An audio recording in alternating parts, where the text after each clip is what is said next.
e nessa posição tenha todos os poderes de parte. Por que nós precisamos dos negócios processuais? Nós precisamos dos negócios processuais porque nós sabemos que o sistema de justiça que nós temos hoje, ele não é mais adequado para a correta prestação da tutela jurisdicional. Sozinho e pensado de forma estanque, de forma não dinâmica, de forma não plástica, não adaptável, não flexível, o sistema de justiça que nós temos, com mais de 78 milhões de processos, não atinge a sua finalidade. Então, ele não consegue ser célere, ele não consegue ser adequado, ele não consegue ser justo a ponto de entregar com efetividade aquela pretensão das partes.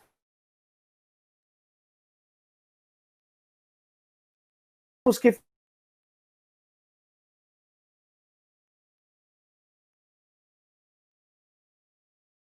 fazer é ser inderrogável, norma de ordem pública, de caráter cogente e que as partes não podem alterar. Ela atende às finalidades da justiça hoje? Ela atende aos interesses que são tutelados pelas normas, tanto de direito material quanto de direito processual?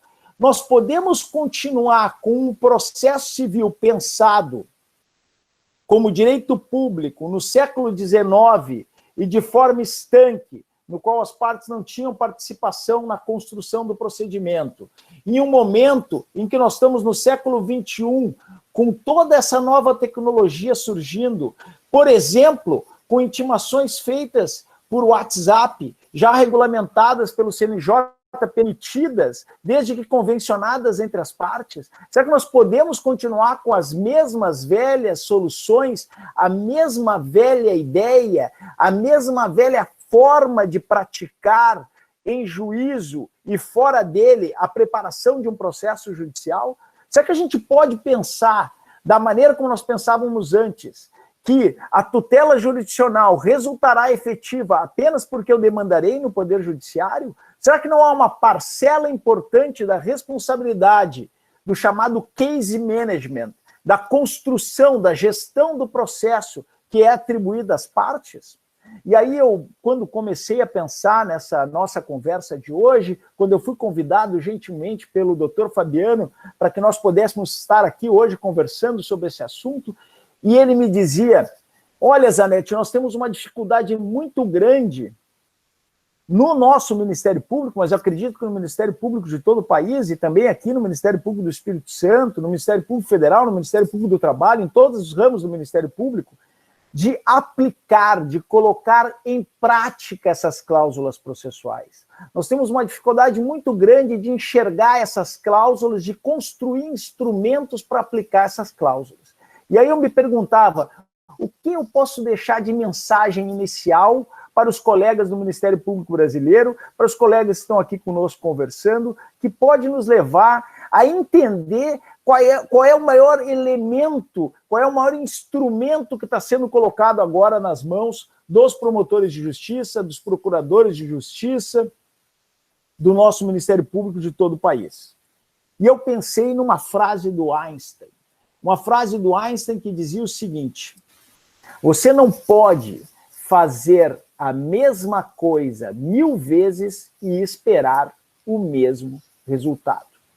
Então, se nós sabemos que os processos judiciais tramitam durante longo tempo, se nós sabemos que questões processuais surgem no curso de processos judiciais, que muito embora nós, com boa técnica, tentemos evitar problemas processuais, eles surgem, e, portanto, uma boa parte dos negócios processuais, das convenções processuais, é fazer uma gestão dos processos para fazer acordos interpretativos sobre a própria norma processual e definir soluções processuais antecipadas ao conflito. Como qualquer bom contrato, ele prevê a hipótese de não ser adimplido. Então, prever antecipadamente quais são os problemas que vão aparecer lá adiante, já resolver esses problemas processuais antes de ajuizar a ação, isso nos permite tentar mudar esta lógica, tentar agir de uma forma diferente,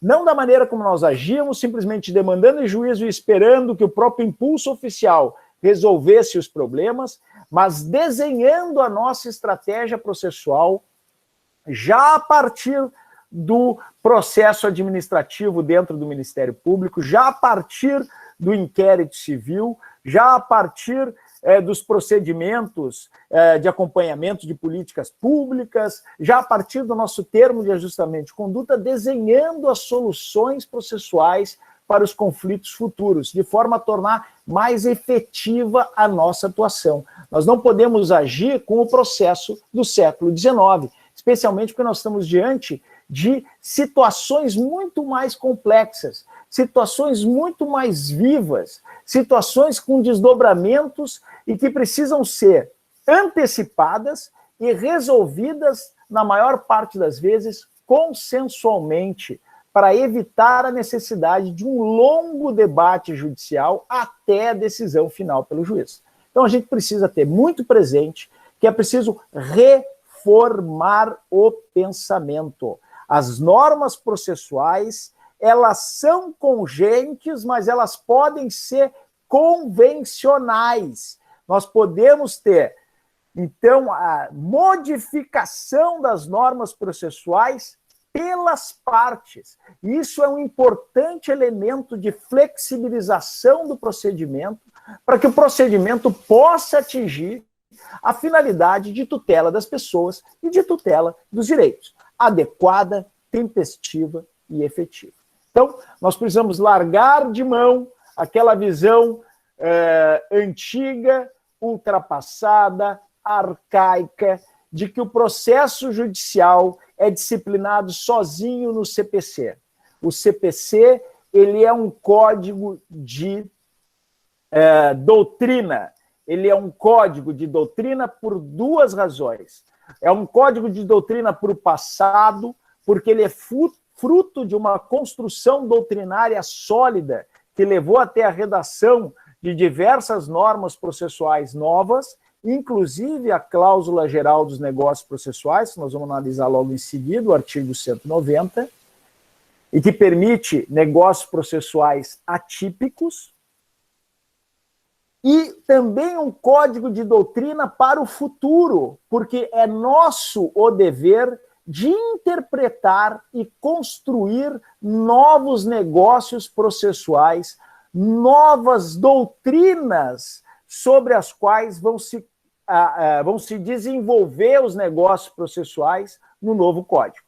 Então, é um código plástico, flexível, adaptável, um código contemporâneo, um código aberto para todos os tipos de direitos materiais, sejam direitos individuais, sejam os nossos direitos coletivos, tão caros direitos coletivos, e falo de direitos coletivos em sua dupla concepção, seja na concepção dos direitos coletivos, das ações coletivas, direitos difusos, os direitos coletivos em sentido estrito, os direitos individuais homogêneos, seja ainda nos casos repetitivos, que eu entendo o Ministério Público deva atuar, porque eles vão construir norma jurídica. Em todas essas hipóteses, há necessidade de negócios processuais para tornar mais efetiva, mais eficiente a nossa justiça. Bom, o Ministério Público e o novo CPC.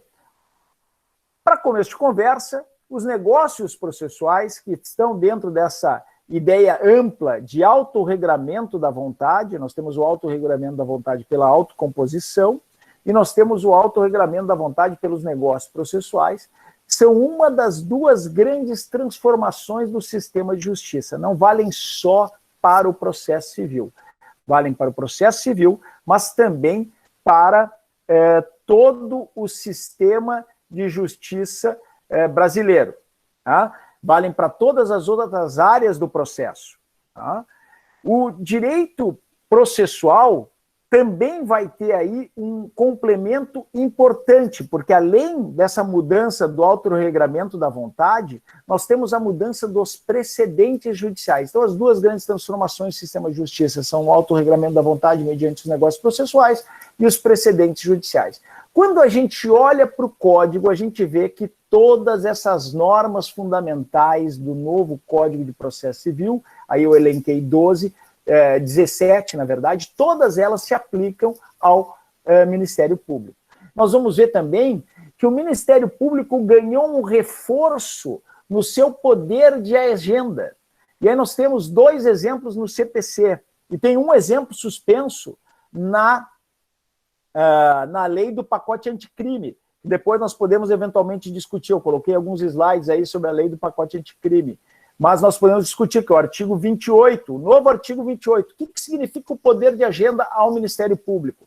Significa reconhecer, a exemplo das nulidades e do planejamento estratégico institucional, que o Ministério Público define, através do seu planejamento estratégico e da sua interpretação do ordenamento jurídico, quais são as suas prioridades de atuação.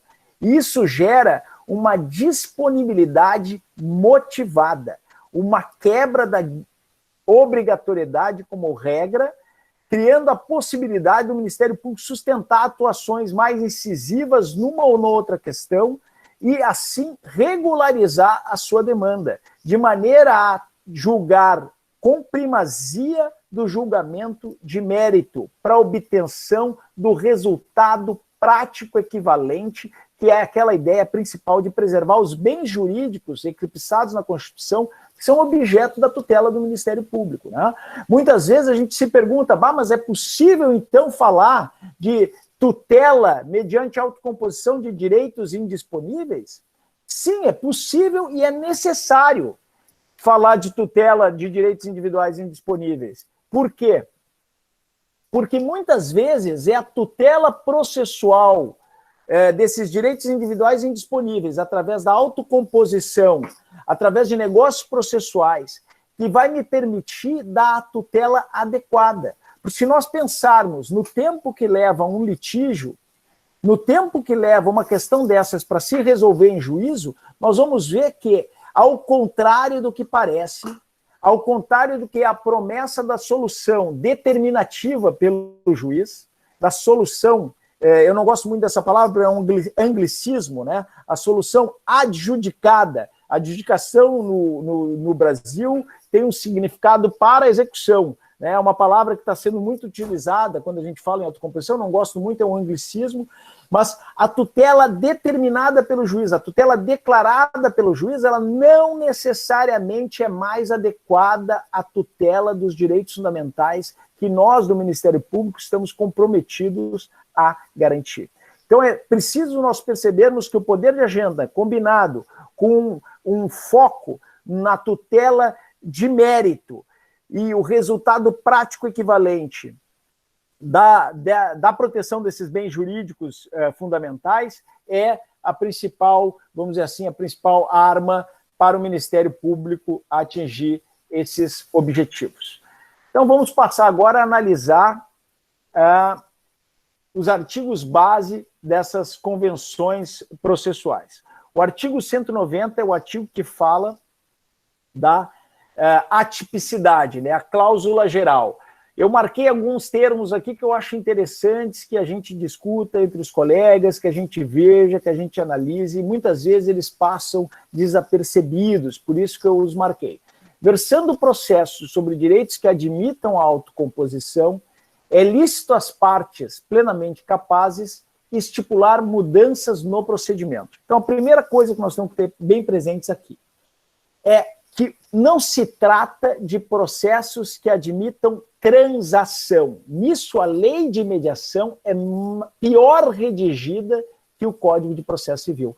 O Código de Processo Civil, sempre que possível, sempre que o legislador atentou para esse fato, ele substituiu a ideia de transação por autocomposição, porque mesmo direitos indisponíveis admitem a autocomposição. Já a transação, pela norma do direito civil, artigo 841 do Código Civil, ela estaria limitada a direitos disponíveis. Então, para evitar essa confusão terminológica, para evitar esse conflito com o Estatuto do Código Civil, que já tem uma tradição milenar, é melhor utilizar aqui a autocomposição. Se trata, na autocomposição, daquilo que a doutrina convencionou chamar de justiça multiportas. E aí nós temos conciliação, mediação, negociação, advocacia colaborativa, e aqui advocacia no sentido amplo, né, pode incluir a atuação do Ministério Público, e todas as outras formas de autocomposição possíveis. Né? E aí nós vamos ter mudanças no procedimento para ajustar o procedimento às especificidades da causa e convencionar sobre ônus, poderes, faculdades e deveres processuais. Antes, portanto, pré-processual e durante o processo. Tá?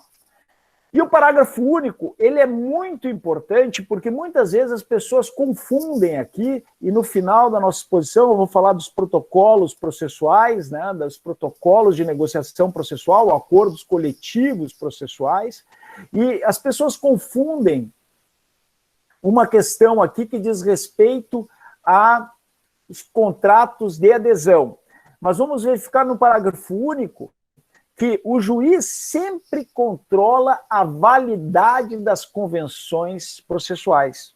Porque como há um interesse público inexcusável na atuação processual, não há como o juiz deixar de controlar. Então aqui, mesmo quando o juiz for homologar uma convenção processual, mesmo como ele participar de uma convenção processual, há uma pequena dissensão na doutrina sobre isso, o juiz deve controlar as cláusulas. É dever do juiz controlar as cláusulas, a validade dessas cláusulas. Recusando a aplicação somente nos casos em que houver nulidade, então aqui uma invalidade, né, da convenção, ou inserção abusiva em contrato de adesão. Percebam, não é que não se possa inserir negócios processuais em contratos de adesão.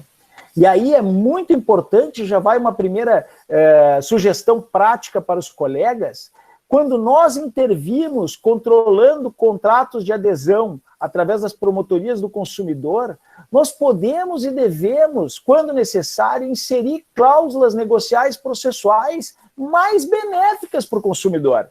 Porque cláusulas processuais mais benéficas em contratos de adesão não são vedadas. As cláusulas vedadas são aquelas que sejam abusivas, que de alguma parte de alguma maneira coloquem a parte em situação de vulnerabilidade. Né? Então essas cláusulas que enfraquecem os direitos processuais das partes e que colocam a parte em situação de vulnerabilidade poderão ser controladas pelo juiz. E aí nós vamos lá para a teoria do direito civil, né? Para todas as técnicas que são conhecidas no direito civil, vícios de procedimento, obviamente, que nós estamos falando de negócios processuais, mas também vícios de vontade, vícios sociais, podem ser utilizados para controlar a validade dos negócios processuais.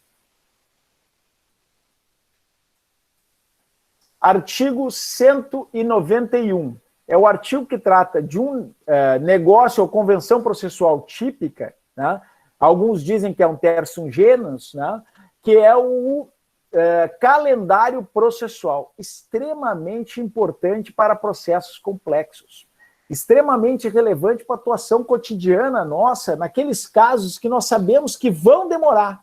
É justamente nos casos mais complexos, nos casos que nós sabemos que vão demorar, nos casos que a gente sabe quando envia para o juízo, a liminar, às vezes leva até 2 anos para ser analisada, não digo nem deferida, que é necessário que nós façamos as convenções sobre calendarização processual.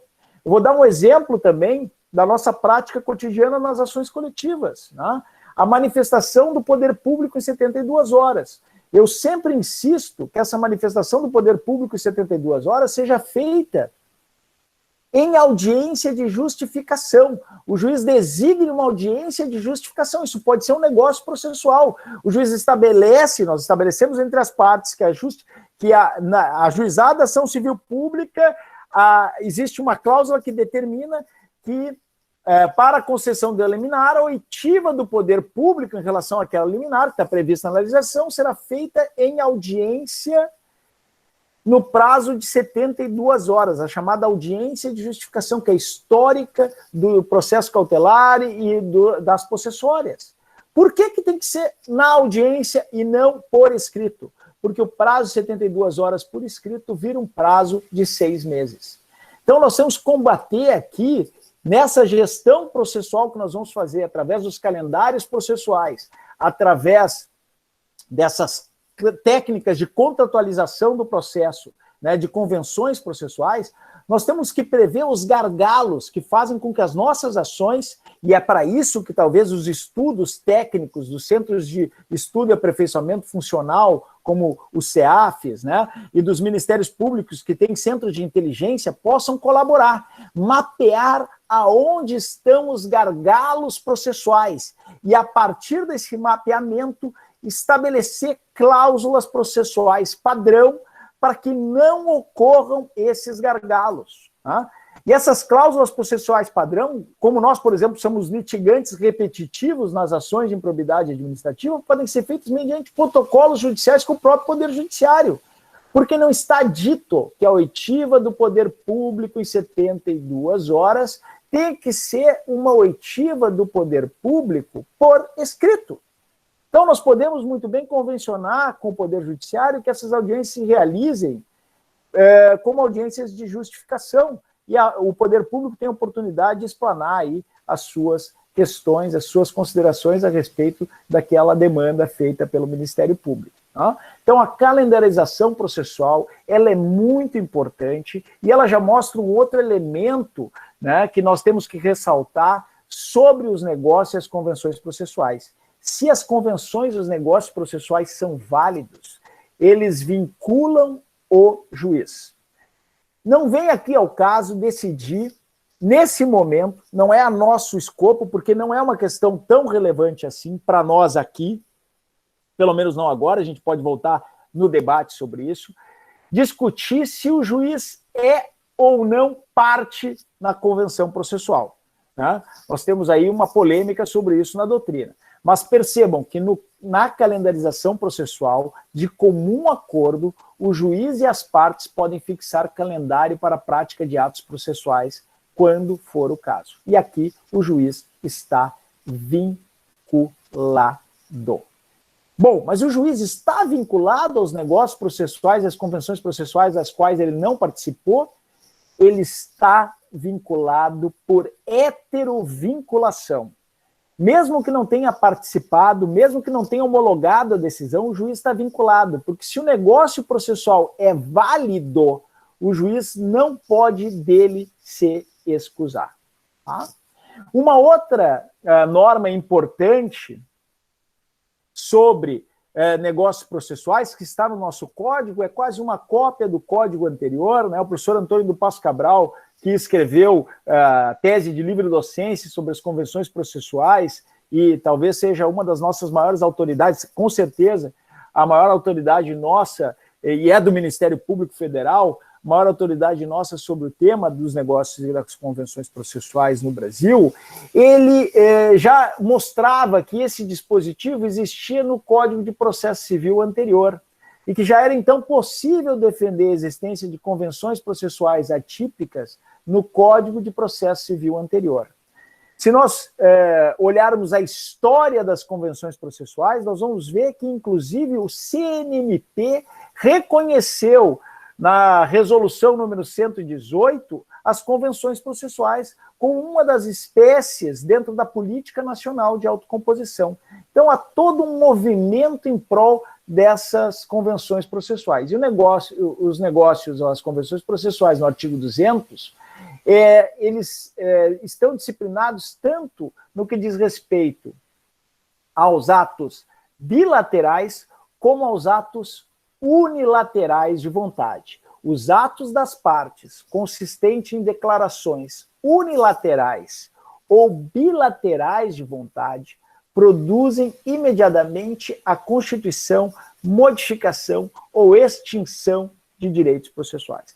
É muito importante que a gente perceba também atos unilaterais.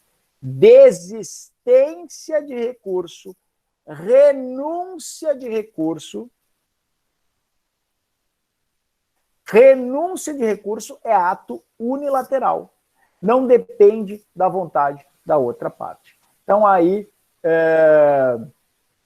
todo um processo. Já a desistência, né, da ação, como diz o parágrafo único, produzirá efeitos após a homologação judicial. Então, nós estamos vendo aí uma construção de atos negociais que podem ser unilaterais, podem ser bilaterais, podem ser até plurissubjetivos, né, envolver mais de um sujeito, como, por exemplo, aqueles atos que envolvem o juiz, e aí pode se chamar de um terçum gênero, se não quiser chamar de negócios processuais, como o próprio artigo 191, que envolve o juiz e as partes, são plurissubjetivos, atos plurissubjetivos. Vamos olhar aqui a doutrina que nós temos a respeito desse tema no Brasil. Hoje ela é cada vez mais ampla, né?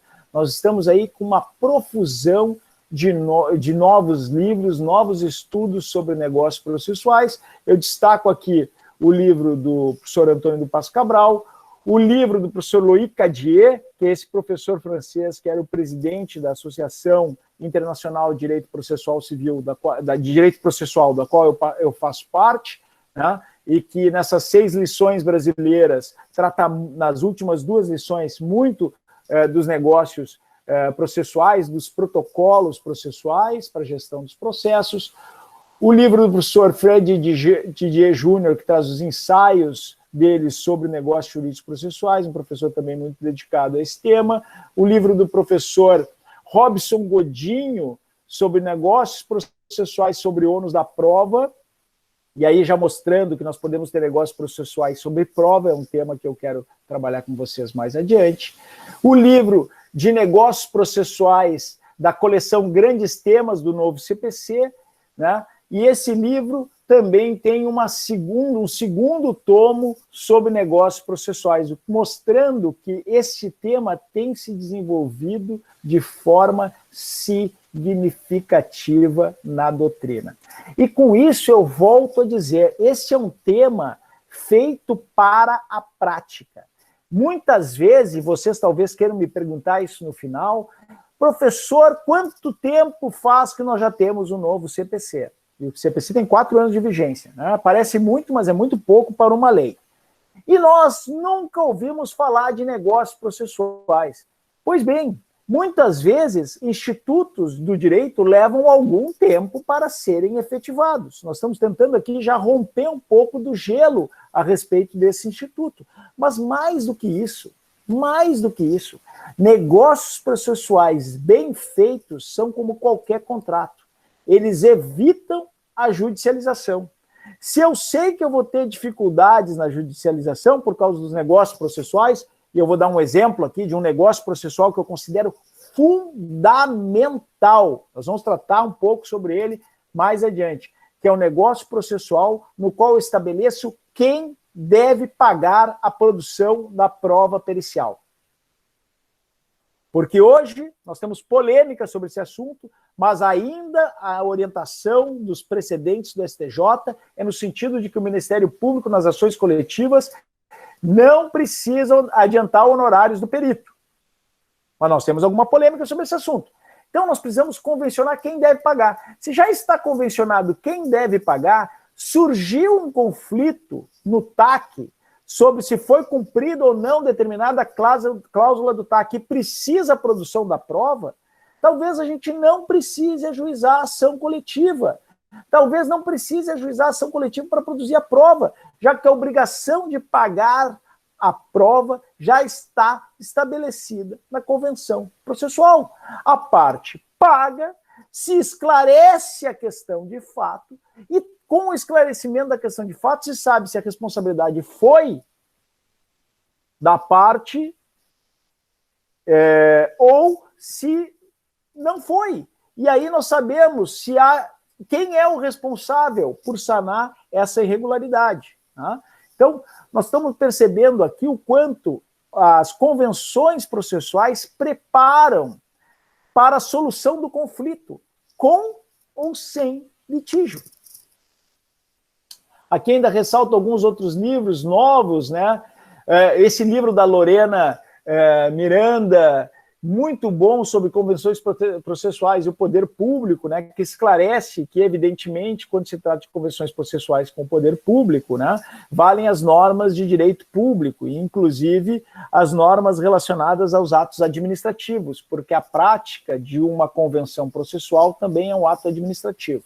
Então, isso também acaba se vinculando à ideia de convenções processuais.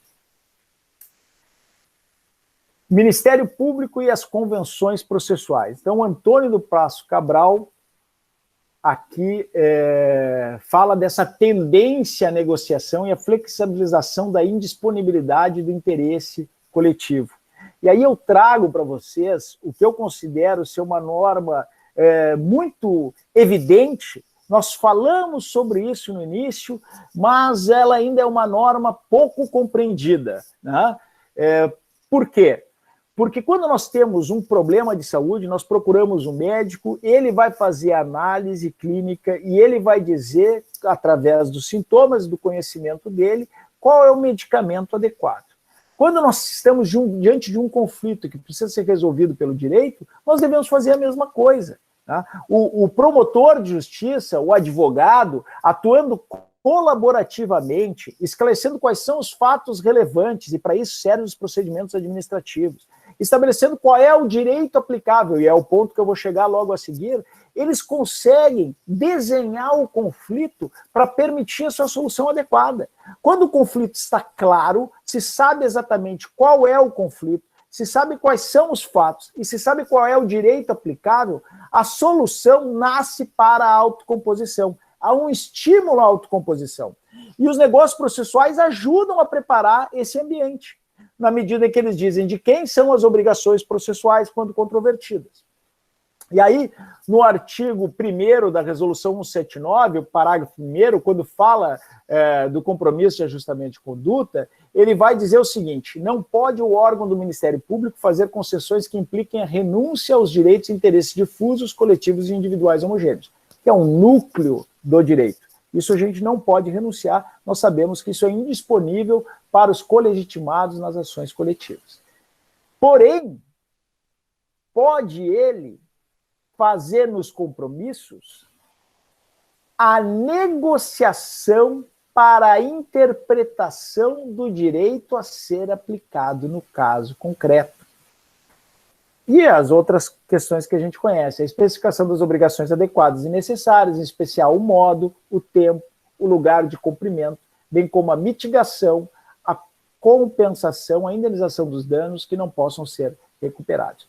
Então, essa negociação e interpretação do direito para o caso concreto é uma atividade típica do promotor de justiça, é uma atividade típica do operador do direito, é uma atividade típica do advogado, e é aqui que entra o papel da advocacia colaborativa, inclusive na definição, né, dessas questões todas que nós estamos vendo em relação às convenções processuais, que ajudam a preparar o litígio para que ele seja mais efetivo. O histórico das convenções processuais, como eu já referia, começa com a resolução número 118 do Conselho Nacional do Ministério Público, mas já tinha aquela previsão anterior no Código de Processo Civil, equivalente ao artigo 200 do nosso CPC atual. Tá?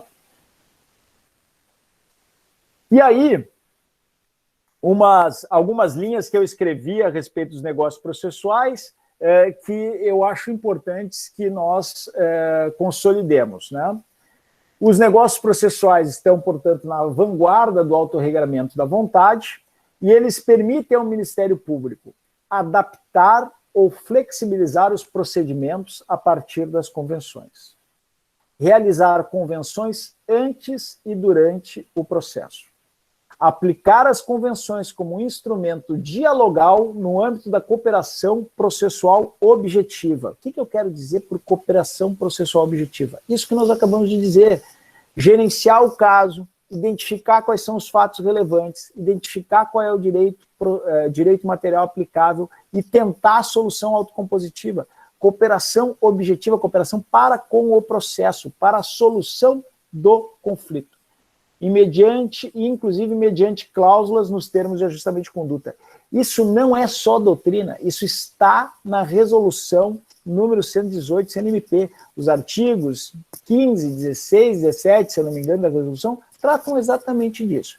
Portanto, é preciso deixar desde logo, muito claro, e eu estou pisando nesse ponto, que eu acho que é o ponto mais fundamental, que a indisponibilidade do direito fundamental, primeiro, não impede a autocomposição em relação àquele direito, porque às vezes eu atendo melhor aquele direito mediante a autocomposição do que esperando a tutela judicial. Segundo, não leva necessariamente à indisponibilidade sobre situações jurídicas processuais. Até porque, como diz o Antônio do Passo Cabral, a convenção processual pode reforçar a proteção que o ordenamento jurídico atribui aos bens com algum grau de indisponibilidade. Então, a convenção processual, como nós vimos no caso, né, de quem deve pagar a prova, ela fortalece a tutela daquele direito indisponível. Então, eu não posso confundir a indisponibilidade do direito material com a convenção processual. São coisas distintas. E isso vai gerar uma consequência também importante. Nós podemos ter invalidades parciais, nós podemos ter negócios que sejam ao mesmo tempo materiais e processuais, e nós podemos ter invalidade do negócio material sem a invalidade do negócio processual. Conforme o enunciado do Fórum Permanente de Processualistas Civis, a indisponibilidade do direito material não impede, por si só, a celebração do negócio jurídico processual. Não impede nem mesmo a autocomposição, como nós vimos. Tá? Existem, claro, alguns limites na doutrina. Tá?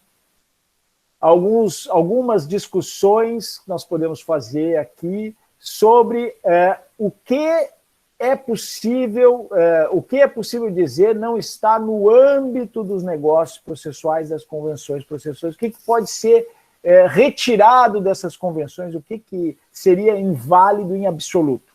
Então, toda vez que nós pensarmos, né, no atingimento do núcleo essencial dos direitos fundamentais processuais, nós vamos estar diante de uma cláusula inválida. Toda vez que nós pensarmos em negócios processuais que atingem deveres e poderes do juiz e do Ministério Público, nós podemos estar diante, precisa analisar com algum rigor, porque nós sabemos que há uma disponibilidade possível aí, há um grau de indisponibilidade, podemos estar diante de uma cláusula inválida. Por exemplo, é inválida a cláusula que determina a não intervenção do Ministério Público, feita por partes privadas. Tá? Vamos dizer que um processo entre incapazes, as partes têm um processo que envolve o interesse incapaz, as partes têm convencionado que o Ministério Público não pode intervir. Evidentemente é inválida. É inválida também porque nenhum negócio processual tem eficácia perante terceiros em seu prejuízo, salvo se houver a adesão desse terceiro. Então, negócios jurídicos têm eficácia entre quem celebrou, as partes que celebraram o negócio jurídico. Tá? O prejuízo é um limite para a eficácia perante terceiros. Tá? E também eles defendem, né, Marinoni, Mitidiero e Ehrenhardt defendem que são nulos os acordos que são irrevogáveis e aqueles que importem renúncia de direitos processuais sem benefício correlato. Tá? Nós vamos ver que em alguma medida isso voltou no pacote anticrime, se nós tivermos tempo para analisar essa questão mais adiante, nós vamos ver que em alguma medida isso voltou no pacote anticrime. Tá?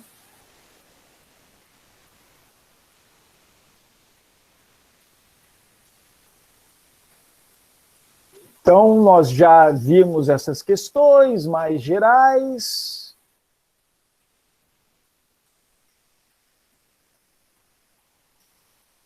Já passamos também por esses parâmetros de admissibilidade. Vamos falar um pouco dessas convenções processuais típicas elencadas no direito brasileiro. Tá? Nós já estamos aqui em 17h30, eu me pergunto se eu devo prosseguir, Fabiano, ou se nós fazemos uma pequena pausa para discutir, ou se eu apresento rapidamente... Fica à vontade, Hermes. Eu acho pode continuar. Eu acho melhor continuar e quando a gente parar, a gente segue com os debates. Perfeito. Então eu vou continuar, mas vou tentar aqui fazer um enxugamento. Né? Aqui nós temos várias convenções processuais típicas, que hoje são muitas. Né? A primeira coisa que eu quero falar para vocês é que elas não estão só no CPC. Então isso também é muito importante. Né? Nós podemos aí mapear uma série de convenções processuais fora do Código de Processo Civil, e novas leis podem estabelecer novas convenções processuais. Tá? Eu vou falar de algumas que eu acho mais importantes. Né? A linha D, renúncia convencional aos prazos processuais, a desistência do recurso e a renúncia ao direito de recorrer. Tá? Esse é um tema bastante polêmico para o Ministério Público. Tá? Eu me lembro aqui de uma discussão sempre presente, eu não sei como ela está regulada no MP de Pernambuco, que é a renúncia aos prazos recursais no caso das adoções internacionais. Porque a pessoa já passa por todo aquele estágio de convivência e ainda assim tem que esperar o prazo recursal para só então poder obter o trânsito em julgado e aí todo aquele procedimento que precisa perante o cartório. Me parece que é possível hoje, né, até porque a previsão típica dessa renúncia. E essa renúncia, apesar de ter a previsão típica, tem uma vedação, por exemplo, no Código de Processo Penal. Né? O Ministério Público não pode desistir do recurso, o Ministério Público não pode. Por que isso? Qual era a visão que nós tínhamos do direito? E isso eu acho que é um tema de teoria dos direitos fundamentais, de teoria dos direitos, que eu não consegui abordar muito bem no início e que a gente pode pincelar muito rapidamente aqui. A visão que nós tínhamos da teoria do direito é que existia uma só interpretação para o direito e uma só resposta correta, e que a norma processual era cogente e inderrogável para as partes, portanto, ela tutelava o interesse público. Tá? E eu não poderia superar essa cogência, essa inderrogabilidade. Se nós estamos admitindo convenções processuais, se nós estamos admitindo que elas podem, sim, atender, até por ato unilateral, como a renúncia, elas podem atender ao benefício do processo. Então, por que negar aqui a possibilidade dessa renúncia, inclusive em benefício do direito fundamental que o Ministério Público deve tutelar, que nesse caso é mais importante do que, me parece, né, se nós colocarmos aí nos pesos de ponderação, é mais importante do que o interesse em preservar aí o prazo recursal para evitar o trânsito em julgado. Lembrando que se houver um terceiro prejudicado, ele vai poder dizer que o negócio não teve eficácia em relação a ele, vai poder impugnar. Tá? Então, sempre lembrando que há um limite em relação a terceiros. Tá? Depois, organização consensual do processo. Né? Esse é um elemento importante. Essas ações que nós atuamos são ações muito complexas. Eu vou falar muito brevemente sobre o caso do Rio Doce. No caso do Rio Doce, um caso muito complexo, nós fizemos organização consensual do processo. É necessário fazer isso. Tá? Inclusive, naquele caso, foi um saneamento compartilhado, com participação, primeiro das partes definindo, depois do juiz. Porque é a única forma da gente avançar nesse tipo de processo complexo. Né? Escolha consensual do perito. Né? E aí também já definir quem vai pagar o adiantamento do perito. Então a gente já faz tudo isso conjuntamente, bem prática essa questão, porque muitas vezes as partes têm uma certa resistência em deixar ao juiz a escolha do perito. Né?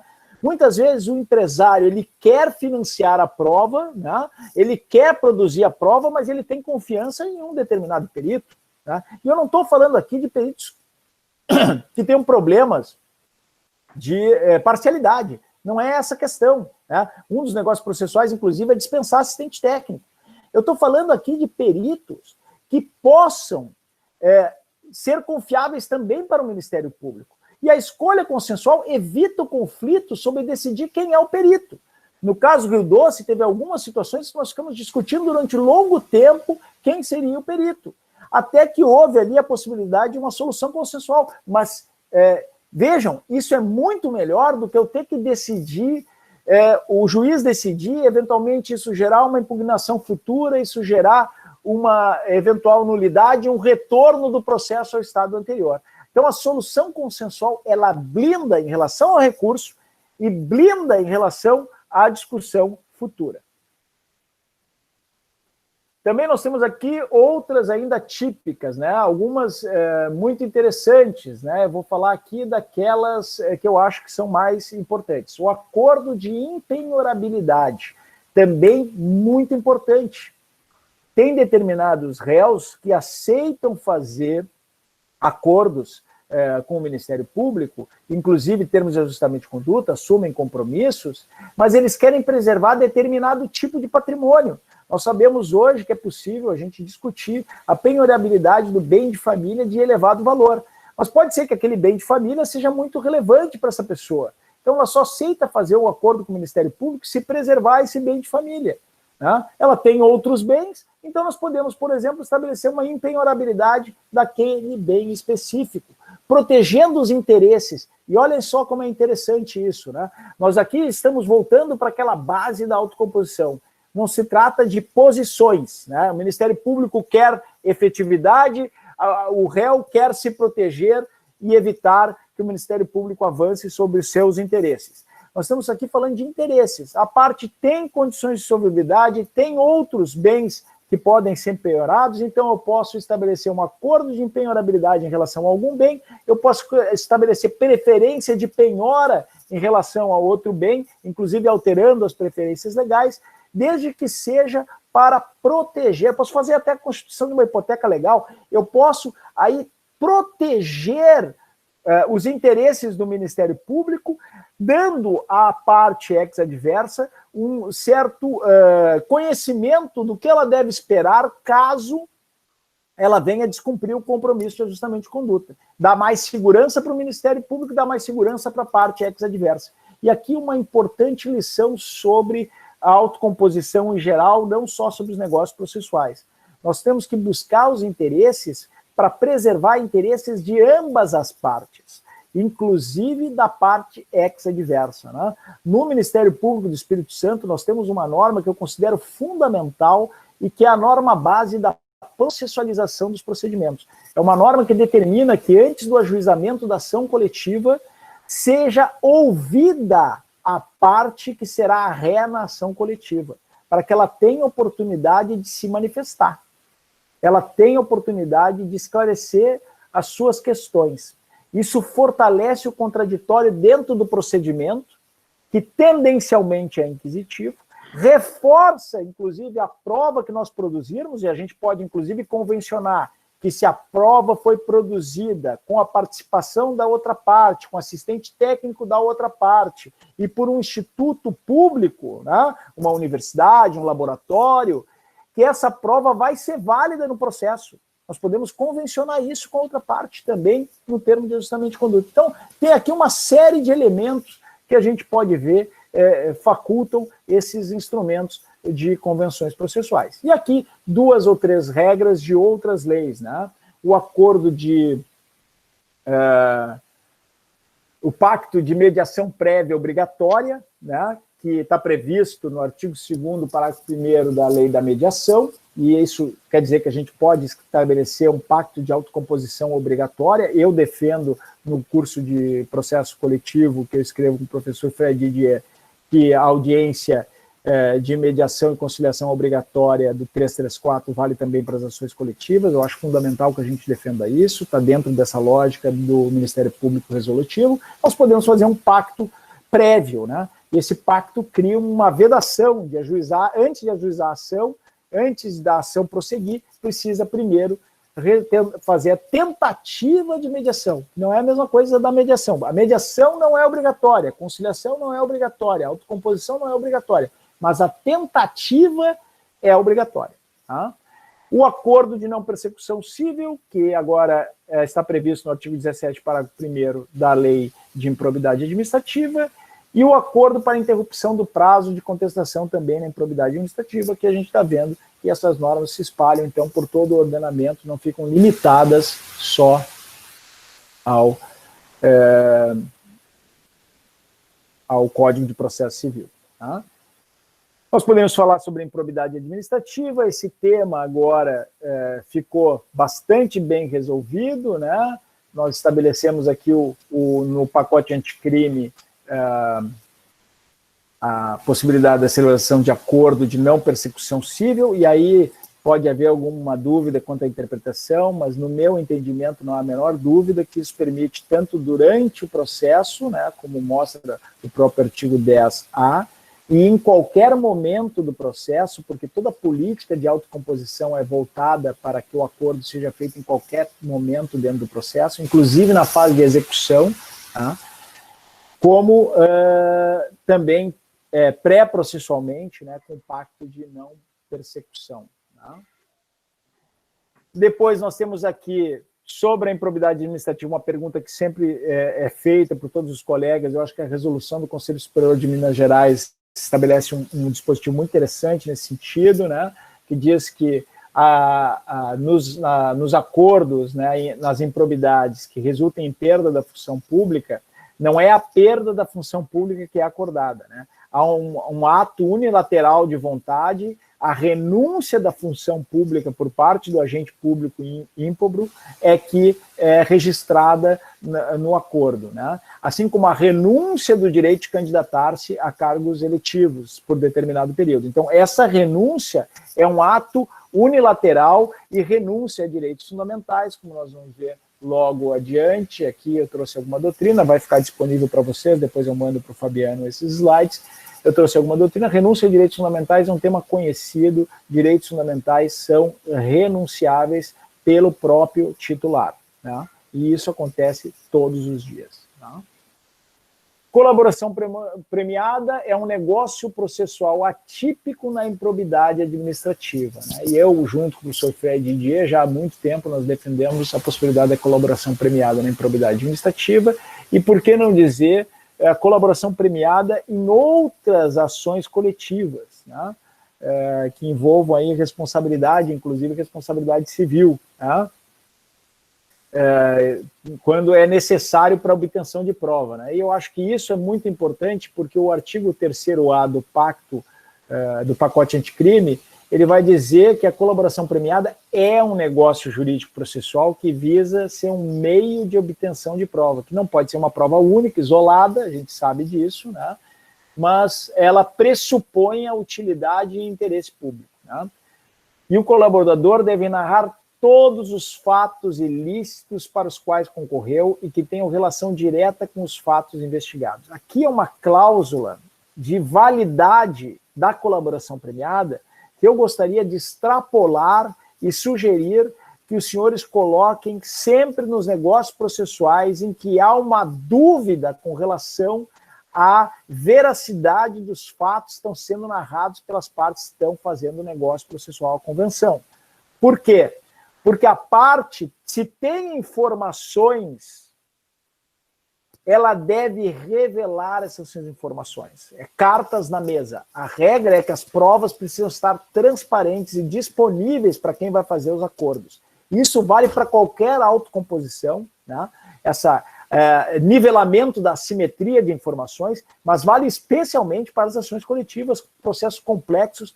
O poluidor não pode esconder elementos da prática ilícita, fazer um acordo processual, um acordo, uma autocomposição com o Ministério Público e depois querer fazer com que esse acordo seja válido, quando se descobre que ele faltou com a verdade. Então, isso é um vício da vontade, como nós vimos lá atrás, vícios da vontade nulificam, né? Anulam, invalidam negócios jurídicos, inclusive negócios jurídicos processuais. Não queria deixar de ressaltar essa questão. Rescisão do acordo, portanto, né, lá na colaboração premiada, acabou ficando isso muito claro, né, por duas razões específicas que eu acho também importantes nós comecemos a documentar nos nossos acordos processuais, nas nossas autocomposições, nos termos que veiculam esses acordos. Né? Omissão dolosa, né?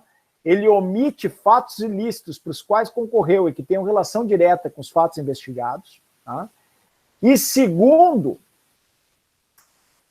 ele continue praticando aquelas condutas ilícitas. Né? Essas duas hipóteses anulam as vantagens e os benefícios, né, que ele obteve com o acordo. E eu acho muito importante que nós, nos casos que isso seja necessário, documentemos isso no acordo, inclusive para gerar, por parte do agente poluidor, do agente lesivo ao consumidor, a assunção do compromisso de veracidade. Por quê? Porque nós precisamos do equilíbrio precisamos voltar a equilibrar aquela assimetria informacional que ocorre entre quem cometeu o ilícito e que sabe tudo o que fez, e quem aqui, por outro lado, está controlando, investigando e tentando fazer uma solução resolutiva. Tá? Eu acho que nós já avançamos bem, estamos aí praticamente terminando. Aqui as notas a respeito da renúncia dos direitos fundamentais, que eu acho que é um tema que precisa alguma doutrina para dar suporte. Eu não tive tempo de explorar muito os protocolos processuais para litigantes repetitivos e para negócios processuais coletivos, nas ações coletivas, mas a ideia básica dos protocolos é nós fazermos esse case management, esse gerenciamento de um grande número de casos individuais, por exemplo, tendo uma ação coletiva, fazer um protocolo processual para suspensão de todas as ações individuais. A gente sabe, o STJ já decidiu que pode ter a suspensão dos casos individuais para tutela, para julgamento da ação coletiva, no prazo de até 1 ano. Nós já sabemos isso. Só que isso pode ser feito convencionalmente, ao invés de ser por uma discussão para saber se suspende ou não suspende, as partes podem concordar, porque é do interesse de quem está respondendo lá milhares de ações individuais e uma ação coletiva, suspender as ações individuais. E a gente faz uma convenção processual para isso, né? E homologa em juízo. Tá? Enfim, uma série de coisas aí que nós poderíamos conversar ainda. Eu já ressaltei o dever de pagamento das perícias, como eu disse, esse é um tema polêmico, tem uma decisão monocrática do ministro Lewandowski, salvo engano, do STF, contrariando o precedente firmado pelo STJ, em razão do artigo 91 do Código de Processo Civil, e eu entendo que o sistema do processo civil continua sendo apartado do processo coletivo nesse ponto. Tá? Eu pedi ao pessoal fechar o microfone aí. Chegou alguém de mais tenra idade, né? Fruto do nosso home office. Com mais energia, inclusive. Provavelmente, muito mais. E para terminar, então, no exemplo do caso Rio Doce, nós fizemos uma série de convenções processuais desde o início, convenções probatórias, de quem arcar com os custos da prova, de quem ia financiar a coleta de prova, né? Criamos uma entidade de infraestrutura específica, primeiro foi criada pelo TAC do governo, depois ela foi alterada pelo TAC Governança, pelos Ministérios Públicos, né? Uma entidade de infraestrutura específica para executar 42 programas que visam a reparação integral, naquele caso. Ali também se estabeleceu um fundo de 2 bilhões e 200 milhões de reais, salvo engano, para financiamento das perícias, e os auxiliares técnicos do Ministério Público. Quem paga são as empresas responsáveis pelo desastre ambiental. Também se definiu regras de competência, e aí alguns problemas começaram a aparecer. A unidade de atuação, algumas vezes algum conflito de interpretação, dificuldades na execução de algumas cláusulas contratuais avançadas com um juiz principal, que é de Belo Horizonte, da 12ª Vara de Belo Horizonte, federal, em relação a juízes estaduais que não tinham sido compromissados, né, especialmente o Tribunal de Justiça aqui do Espírito Santo, né? e interpretação das cláusulas convencionais e procedimentos de tomada de decisão. Então, acho que tem uma experiência longa aí. Como nós vamos passar a desenhar essas cláusulas processuais, eu acho que nós temos que prestar muita atenção nos termos, né? Tentar antecipar os problemas que venham a surgir, tentar redigir cláusulas que permitam uma interpretação fácil, né? E que fique clara qual é a intenção das partes, para evitar aí conflitos futuros, né? A minha experiência nesse caso, Rio Doce, inclusive, me mostrou muito isso, porque eu, durante um período, advoguei muito intensamente. Eu advoguei 10 anos, viu, Fabiano, antes de ser promotor de justiça.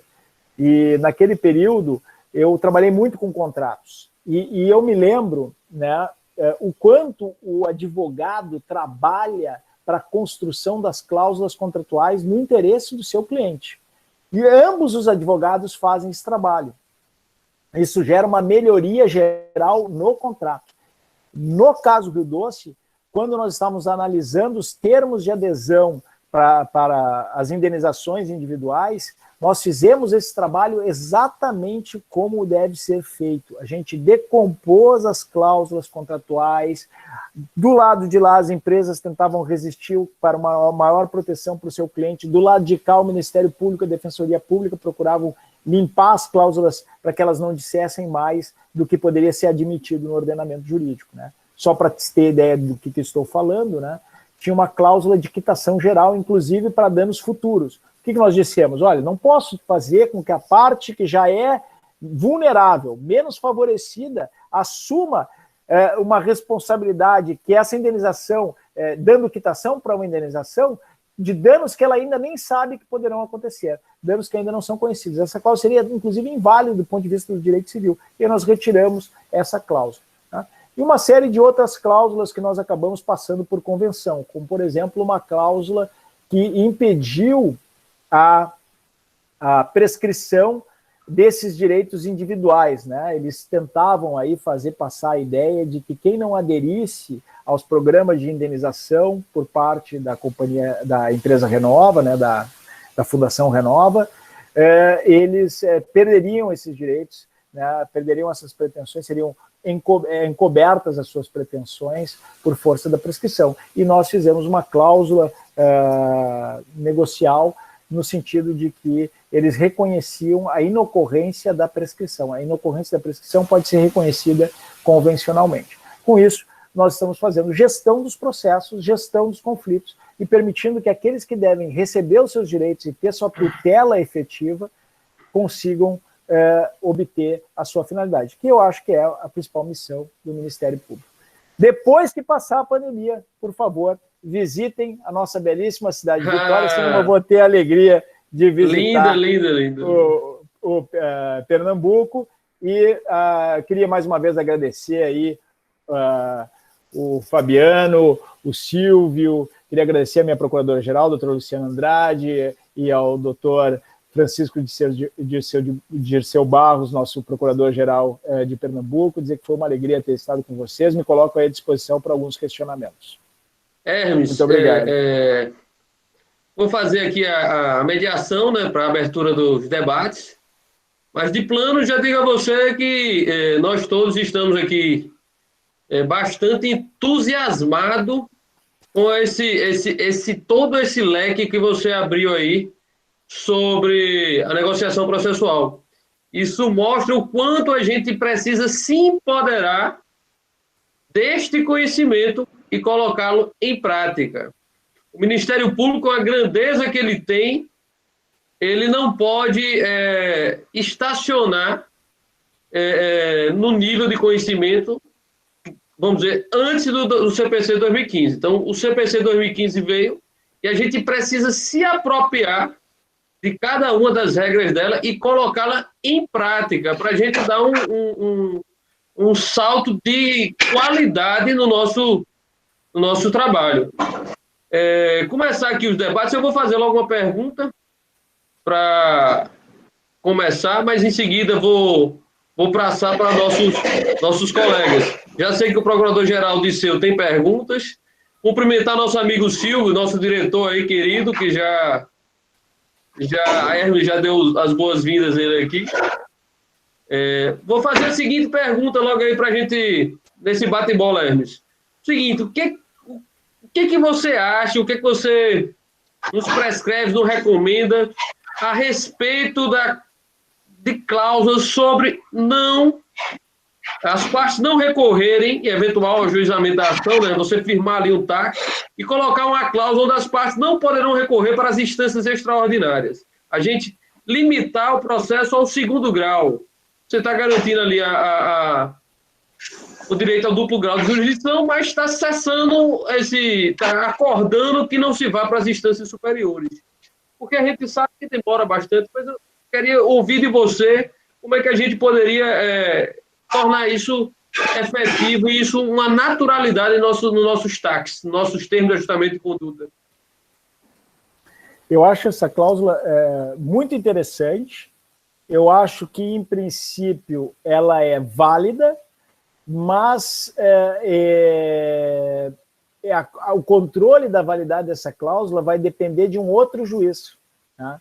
E aí é que nós começamos a ter alguns dos problemas que aparecem nos negócios processuais. Né? Se ela, por exemplo, é estabelecida dessa maneira, Fabiano, e não há conflito sobre a decisão em relação às decisões dos tribunais superiores, né? Ela é mais fácil de ser adimplida. Por quê? Porque a própria admissibilidade dos recursos vai ser prejudicada. A gente sabe hoje que o sistema recursal para subir um recurso para o STF, para o STJ, depende, dentre outros fatores, do STF e do STJ já não terem analisado a questão num recurso repetitivo. Tá? Então, se a decisão do tribunal já está de acordo com as decisões dos recursos repetitivos, ela quase que reforça um controle de admissibilidade que nós já temos. E aí eu não vejo problema nenhum. Né? Em muitas matérias nós vamos perceber exatamente essa situação. Porque o CPC ele não diminuiu os recursos. O CPC foi infeliz nessa parte. Nós não conseguimos diminuir os recursos. Se tentou fazer isso com agravo de instrumento e foi um desastre. Veio a decisão da ministra Nancy Andrighi e criou um sistema híbrido. Tá? O que eu quero reforçar aqui é que a cláusula, em princípio, é válida. Mas se ela, por exemplo, conflitar a decisão do TJ de Pernambuco com uma decisão do STF, e quem tenha que analisar o recurso, seja a presidência do tribunal primeiro e depois o STF, eventualmente no agravo para destrancamento do recurso, eu não sei se nós vamos ter o aceite por parte desse tribunal que não participou do recurso,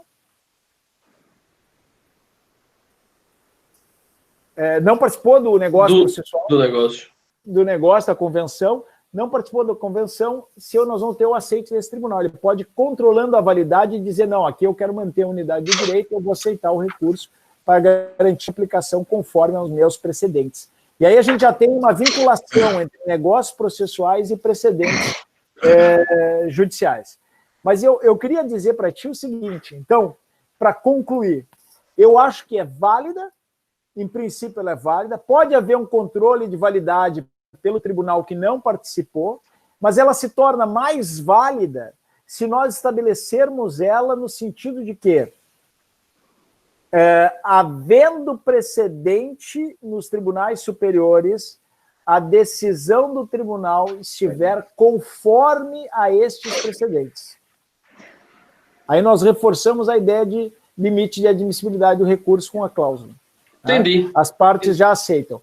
Porque qualquer negócio processual bem feito, ele sozinho deve evitar a recorribilidade. Por isso que nós temos uma discussão sobre os negócios funcionam ou não funcionam. É porque quando eles são bem planejados, eles evitam o litígio. E aí a cláusula processual não vai ser discutida. Entendeu? Então a minha sugestão aqui é que se procure reforçar essa característica. Reforçar, no caso, a restrição à admissibilidade, no caso. E aí, porque veja bem, né? Até que seja analisada a admissibilidade, até que depois se discuta a admissibilidade. É muita coisa, né? Aí, não, muita coisa. E aí o cidadão agrava, né, para o STJ, né? Agrava para o STJ, agrava para o Então, STF. só de evitar isso, já ganha bastante tempo. Já ganha bastante tempo. E é um risco menor, né, de ter um controle de validade dessa cláusula. Né?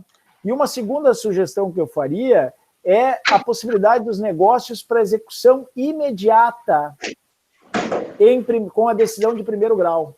Que eu acho que o objetivo principal que tu está pensando talvez seja esse. Isso. Um negócio que permita a execução imediata, inclusive com a dispensa da caução exigida para a execução provisória. Tá?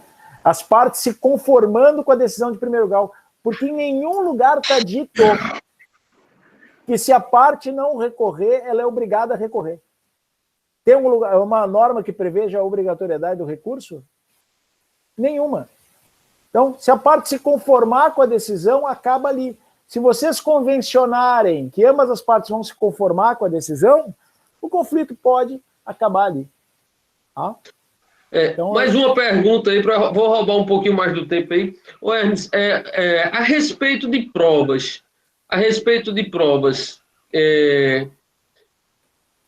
sobre limitar a limitação das provas, a gente fazer negócios processuais, por exemplo, em matéria ambiental, onde só essa prova pericial será admitida e a gente vai se satisfazer com essa prova pericial por tal perito, por tal e está resolvido. Ou a gente criar acordos processuais, ou a gente vai fazer uma limitação de prova ou uma taxatividade de prova? Então, isso entra um pouco naquela discussão de deveres e poderes do juiz. Tá?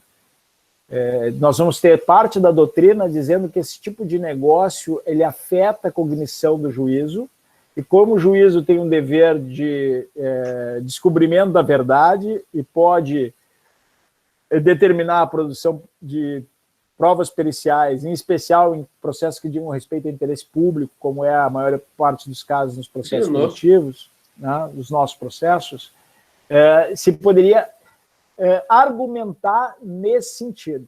Tá? Mas veja bem, a escolha convencional dos peritos Sim. É um negócio típico. Típico. Tá? Então, me parece que não há problema nenhum. Né? Eu falei de um negócio atípico que eu acho muito relevante, que tem suporte no código, porque tem um artigo do código, se eu não me engano, é o 493, agora eu não vou ter certeza, não estou com o código aqui na mão, que fala, e já existia no código anterior, com a reforma do código anterior, que fala que as partes poderão produzir elementos de prova que venham a ensejar a dispensa da perícia pelo juiz. Tá? Então, esse negócio processual também já vai dar uma validade para um determinado documento, como se perícia fosse. O que eu acho que o código está querendo dizer aí? Olha, juiz, você não deve questionar a perícia produzida pelas partes. Esse negócio processual te vincula, ele é heterovinculante. Né? Se for homologado, mais ainda. Né? Mas se ele não for homologado, é pré-processual, ou durante o processo, eu não vejo como o juiz possa superar, inclusive, ele tendo admitido essa convenção sobre a escolha do perito, ele superar esse limite. Né? Eu acho que ele está vinculado, porque o negócio foi válido. Né? Viu, Ernest, se interrompendo um pouco, uma boa saída para essa questão do conhecimento, da cognição do juiz, a limitação ou não, talvez a gente, nesse acordo pré-processual, no termo de ajustamento de conduta, a gente homologá-lo, independente de se vislumbrar se vai ter ação judicial ou não. Mas se vier, né, naturalmente você vai ajuizar a ação naquela mesma vara onde foi homologado, se for com marca única ainda, muito mais. E aí o que ocorre? O juiz participou desse negócio processual, pré-processual, né? E aí ele mesmo vai questionar a validade da limitação que ele, de certo modo, participou. Eu acho que fica uma cláusula mais Mais forte. Mais difícil. A homologação sempre reforça, porque a gente já viu que a homologação ela não é meramente um juízo de pré-libação, tem um juízo de delibação, ele controla também o conteúdo do acordo. Tá? Inclusive, uma das cláusulas aí do pacto, salvo engano, diz que o juiz pode devolver o pacto, aquele pacto de não petendo em matéria criminal, né, ele pode, o acordo de não persecução penal, ele pode devolver para as partes alterarem as cláusulas. Isso é o que de mais moderno existe em termos de controle da homologação dos acordos pelo juiz. Não é o juiz ele mesmo estabelecer quais são as cláusulas, porque aí perde a voluntariedade. É devolver o juiz para que as partes revejam aqueles pontos que ele considerou problemáticos e estabeleçam cláusulas que estejam de acordo. Tá? No caso da Samarco, nós tivemos isso no TRF da primeira região. A juíza, o Ministério Público foi intimado 48 horas antes de um acordo de 240 páginas, milhares de muitas cláusulas, né? Nós fomos até Brasília, fui eu e um outro colega daqui do Ministério Público do Espírito Santo, doutor Marcelo Volpato, grande colega aqui, que hoje está em Colatina, e nós fomos até o TRF e nós pedimos para nos manifestar depois, porque nós não tínhamos como evitar a homologação. Nós pedimos 60 dias de prazo, e nesse período a gente acabou cassando a homologação, acabou ajuizando uma reclamação no STJ, o MPF, enfim, conseguimos reverter a situação da homologação. Mas o que importa é dizer que ela homologou e parte das cláusulas que nós queríamos impugnar, ela mesma alterou. Isso o juiz hoje pode fazer no Brasil? Em tese pode, mas não é a melhor técnica. A melhor técnica é devolver para as partes para que elas refaçam as cláusulas, esclareçam as cláusulas duvidosas. E isso acabou sendo, depois, passou como norma no caso do pacto do acordo de não persecução penal. Tá? Eu vou passar a palavra agora para o nosso procurador-geral, doutor Francisco Disseu Barros. Satisfação tê-lo aqui, grande procurador-geral. A palavra é toda sua aí para colocar suas indagações para nosso palestrante aí. Salve, doutor Fabiano. Francisco. Quero cumprimentar aí o nosso mega Thunder super diretor da nossa escola. Olha, você, doutor, está em desvantagem aqui, viu? Porque a melhor escola do mundo é a de Pernambuco, viu? Eu tenho certeza disso. Eu tenho certeza, conhecendo o doutor Silva. E sem estrutura, que a gente não tem tanto dinheiro como Minas Gerais, como o Espírito Santo, o doutor Silva vai estar careca aí de tanto sufoco que ele passa, né? Mas eu estou passando muito rápido, porque eu adiei tudo aqui para deixar minha agenda aqui aberta de 16 até 18, já estourou aqui para mim, mas eu fiquei mais um pouquinho para te parabenizar, né? Estava aqui ansioso para ouvir a sua palestra. Eu sou motivado e entusiasmado pelo direito consensual. Eu não sei se você sabe, nós participamos aqui em Pernambuco, o primeiro núcleo de não persecução penal foi aqui em Pernambuco, até o Conselho Superior do Ministério Público foi o primeiro que regulamentou o acordo de não persecução civil também, né? E, como você falou, hoje não existe uma outra solução para o nosso direito, a não ser se partir para o consenso, né? Já estão ligando aqui, meu Deus, não começa...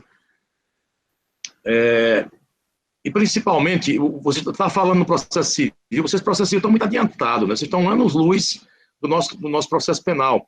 Nós temos algo muito difícil no penal e no processo penal, que é a minha área, que é o pensar diferente. É muito difícil o criminalista sair das suas formas. É muito difícil mesmo. Até essa pandemia está nos ajudando, porque há mais de 10 anos que eu tento aí, a gente fala em videoconferência, tentar falar de videoconferência, tanto é uma resistência não só do Poder Judiciário, mas dos promotores e procuradores, não todos, né? Então, ela forçou a gente pensar diferente. Então, o consenso é essencial no processo civil, mas é muito mais ainda no processo penal. O grande problema nosso aqui, Zanetti, é porque vocês têm uma legislação muito moderna, 2015, salvo engano, o processo civil. Nós temos que implementar o consenso aqui no Brasil, no criminal, baseado numa legislação de 1940 e 1941, que é o penal e o processo penal, que é uma coxa de retrato, teve algumas mudanças em 84, mas não mas não colocou nada. Então, olha a dificuldade que nós estamos tendo aqui no Brasil. Há 5 anos eu estou tentando concluir um livro que chama-se Acordos Criminais. Agora, 90 dias da pandemia, nas madrugadas e noites, eu estou já terminando, né?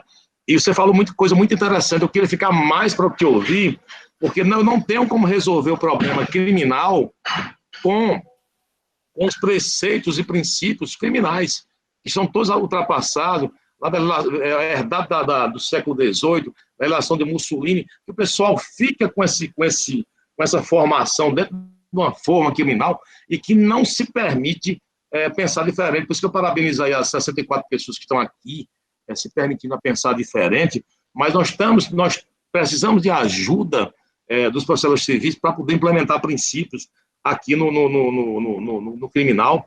Não é fácil. Eu criei toda a linha principiológica agora que vai motivar os acordos criminais. Você falou até de um aqui, né? Que eu falo o princípio da bilateralidade no direito criminal. Olha só como é que vão entender isso, né? Você falou nada mais do que o autorregulamento das vontades. Porque nós tivemos o acordo de não persecução penal, que eu participei do movimento, eu fiz esse livro aqui você conhece com a turma lá, né?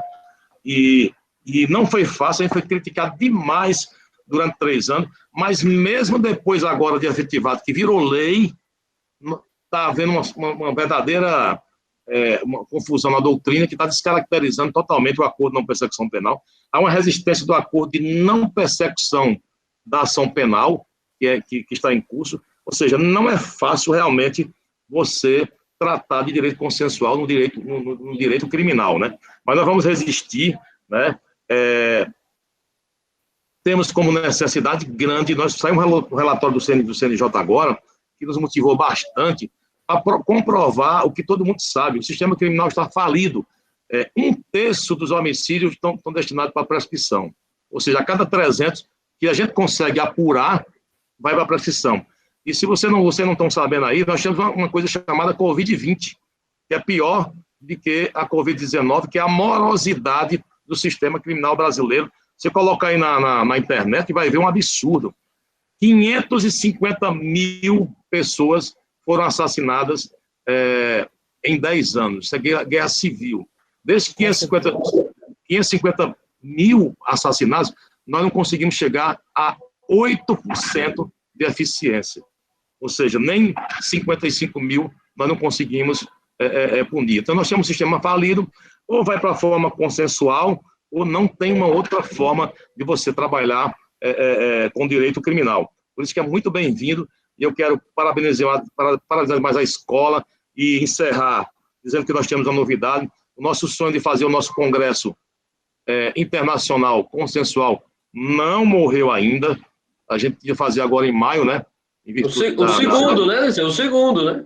Segundo, mas eu liguei para a Silvia e Fabiano, a gente está conseguindo aí, estamos com muita dificuldade aí, dificuldade financeira, até para fechar a folha, mas vamos conseguir agora. Não sei como é que está lá em Espírito Santo, mas aqui houve corte 3 vezes consecutiva e diminuiu muito, não está nada fácil. Você falando aí na questão do consenso, o consenso é interessante em tempo de normalidade, mas principalmente no tempo de anormalidade. Porque a coisa está tão anormal, a gente está trabalhando tanto nesse gabinete de crise, que se você for litigar em tempo de anormalidade, você não consegue nada. Um exemplo disso agora é que 22 prefeitos de Pernambuco tentaram reabrir as cidades, confrontando um decreto. 21 eu consegui dialogar, videoconferência com a equipe dele, e conseguimos resolver. Apenas um foi para o litígio. Eu entrei com a DIN no Tribunal de Justiça, resultado: já está com 10 dias, não tem resposta, e o desembargador não conseguiu eliminar, vai para o pleno, não vai dar efetividade. Ou seja, mais 3 meses aí, a gente não consegue, em virtude da morosidade. Mas voltando ao assunto que eu estou saindo, para dizer que a gente está quase fechando um contrato com a plataforma de uma editora para premiar o Ministério Público com uma biblioteca de 6 mil livros, né, virtuais. Vamos também estender aos servidores, pode anunciar aí. Parabéns, parabéns. Uma excelente iniciativa. Em tempo de trabalho remoto, sem biblioteca virtual, nós não conseguimos fazer nada, doutor Francisco. Parabéns para o senhor, para o Silvio. porque eu sei que vocês devem estar muito envolvidos com isso nesse momento, que não é fácil fazer um investimento desse. Presente para a escola, e isso não vai ser melhor, porque tem uma plataforma lá que cabe 1.000 pessoas, que é uma plataforma da Polônia, mas saiu muito caro, mas nós estamos conseguindo no contrato 4 acessos por ano que nós vamos entregar à escola para a gente fazer esses encontros nacionais. Eu consegui fechar agora no próximo mês, então no segundo semestre nós vamos ter o nosso encontro consensual internacional de direito consensual, né? Gente, vou ter que sair agora, mas quero parabenizar demais o doutor Zanetti pela palestra, não posso ficar. Fabiano, eu quero esses slides aí para eu pescar um pouco aí, para reestudar também, tá bom? Sim, tá sim, bom? sim, claro, Foi um prazer. Obrigado, gente, foi uma honra estar com vocês. Do nosso palestrante. Pessoal, vou dar continuidade aqui, vou passar a palavra agora para nosso amigo Marcos Aurélio, diretor do CEAF lá do Rio Grande do Norte, grande processualista, grande estudioso dos direitos coletivos, e já vou anunciar aqui, será o nosso próximo expositor no dia 6 de outubro. Já estou até com o post dele aqui pronto, daqui a pouco já mando aí no chat. Marcos, a palavra é toda sua aí, pode explorar aí o Zanetti, que eu peguei leve com ele, deixei as cascas de banana para você. Boa noite, meus amigos. Queria inicialmente aí, na figura do doutor Disseu, que saiu, mas dos amigos Fabiano e Silvio, parabenizar o Ministério Público de Pernambuco por mais uma excelente iniciativa. Daqui um meu abraço aqui para o amigo Zanetti. Eu, como aprendiz da tutela coletiva, sempre tive uma admiração muito grande pelo profissional e hoje também tenho pela pessoa do Zanetti, muito solícito, muito atencioso. Fabiano, dia 6 de julho será o evento, né? Você acabou falando outubro, mas será 6 de julho. 6 de julho. E eu queria só fazer, Zanetti, rapidamente um comentário e uma pergunta e lhe ouvir sobre os dois. Eu tenho entendido, na verdade, que a gente tem que pensar os negócios processuais a partir de uma mudança profunda na teoria mesmo das fontes do direito. Pensar que hoje nós temos normas que nascem de textos legais, como sempre tivemos. Temos normas que nascem de precedentes, da ratio decidendi de precedentes do judiciário, e temos normas que nascem do consenso, normas consensuais. Então, essa é a razão pela qual eu vejo que o juiz, mesmo que ele não participe do processo, da formalização do negócio processual, ele se vincula porque são normas. Essa é a visão que eu tenho. E queria lhe fazer uma pergunta também seguinte, como você lida e tem uma preocupação muito grande com a tutela coletiva, e você tem uma experiência muito grande com esses grandes problemas que são trabalhados na tutela coletiva, uma das preocupações sempre presentes é com a execução, ou seja, com a fase de implementação. Então, eu queria lhe perguntar, principalmente nesses casos mais complexos, que tipo de negócios processuais poderiam ser pensados para fins de prevenir, se fosse numa fase, inclusive, pré-processual, ou resolver, se for já durante o processo, dificuldades que acontecem com muita frequência na execução, principalmente das ações civis públicas, das ações coletivas. Duas excelentes perguntas. Vamos marcar qual dia, Fabiano? 6 de... Não, para a gente fazer outra palestra para responder as perguntas do meu amigo. Sim. Não, verdade, duas excelentes perguntas. Eu queria agradecer as perguntas, que são ótimas, realmente muito boas. Vou ter que fazer uma resposta muito breve aqui para a gente poder até nos encaminharmos aí para o encerramento. Quero dizer da minha alegria de estar aqui com vários amigos, Ivan de São Paulo, Alexandre Saltos do Rio Grande do Sul, uma série de queridos amigos que eu não vi há algum tempo. Um abraço forte a todos e assim, compactuar em gênero, número, grau, que é uma grande mudança nas normas do direito brasileiro como um todo. O nosso ordenamento jurídico hoje, ele vai trabalhar com essas 3 tipologias de normas, né? Nós não estamos aí falando de espécies normativas, que seriam princípios, regras e, no meu entendimento, procedimentos, postulados normativo-aplicativos, mas estamos falando de origem, né? Fontes normativas, né? E aí nós vamos ver normas legais que, como a gente sabe, se flexibilizaram. As próprias normas legais se flexibilizaram. Aí a gente tem o artigo 327, parágrafo 2º do CPC, combinado com o artigo 1049 do CPC, que mostra uma flexibilização legislativa do sistema.